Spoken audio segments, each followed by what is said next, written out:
ఈ మధ్య కాకినాడ తీరంలో జరిగిన బ్లోఅవుట్లో జరిగినటువంటి తప్పిదాలను గురించి మాట్లాడవలసినటువంటి అవసరం ఎంతైనా ఉన్నది.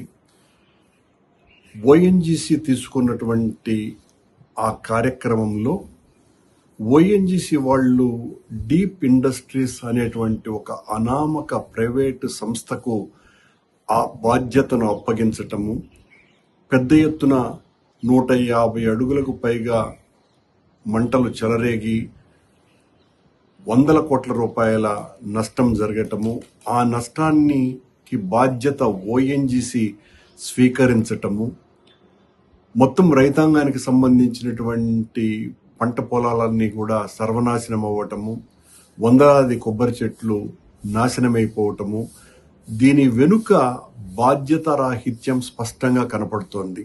ఈ బాధ్యతారాహిత్యాన్ని కప్పిపుచ్చుకోవడానికి ప్రభుత్వ పెద్దలు, అధికారులు, మంత్రులు, ఎమ్మెల్యేలు, ఎంపీలు అందరూ కూడా ఇది చాలా సహజమైనటువంటి ప్రక్రియ అన్నట్టుగా మాట్లాడటం మరింత బాధ కలిగించేటువంటి విషయం.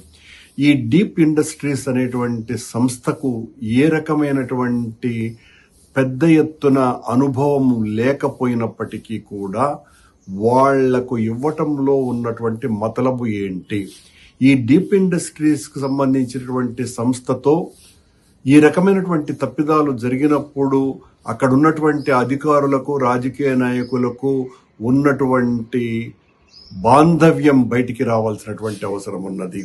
మీ అరాచకాలకు, మీ అకృత్యాలకు, మీ దోపిడీకి సామాన్యులు బలైపోవటం, రైతాంగం సర్వనాశనం అయిపోవటం ఎంతో బాధ కలిగించేటువంటి విషయం.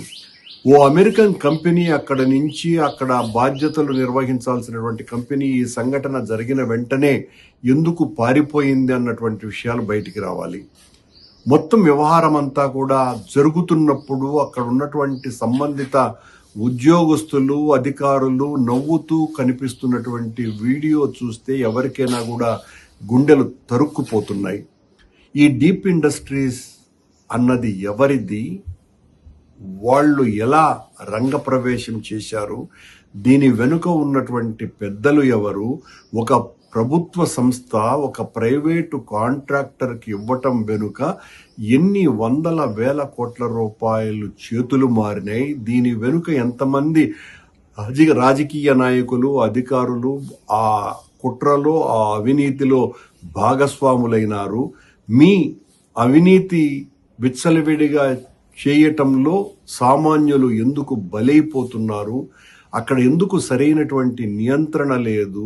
బాధ్యత లేకుండా ఎందుకు ప్రవర్తిస్తున్నారు?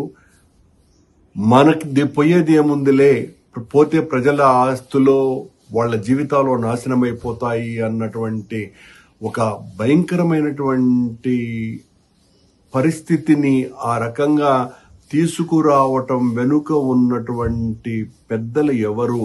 ఇవన్నీ కూడా ప్రశ్నలుగా ఇప్పుడు బయటికి వస్తున్నాయి.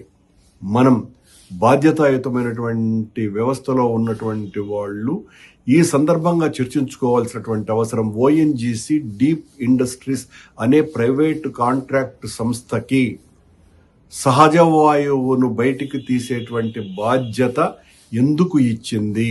దాని వెనుక ఉన్న మతలబు ఏంటి?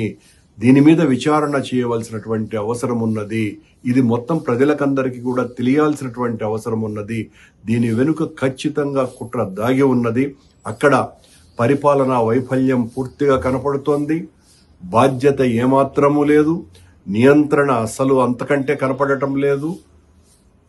వేల కోట్ల రూపాయల ప్రభుత్వ ధనం వృధాగా ఈ బ్లోఅవుట్ వలన నాశనమైపోయిన ప్రైవేటు వ్యక్తులకు ఇది ఒక పండుగలాగా, ఒక వనరులాగా మారటం వెనుక ఉన్నటువంటి వాస్తవాలు తెలియాల్సినటువంటి అవసరాన్ని నిన్న జరిగినటువంటి బ్లోఅవుట్ చాలా స్పష్టంగా తెలియజేస్తున్నది.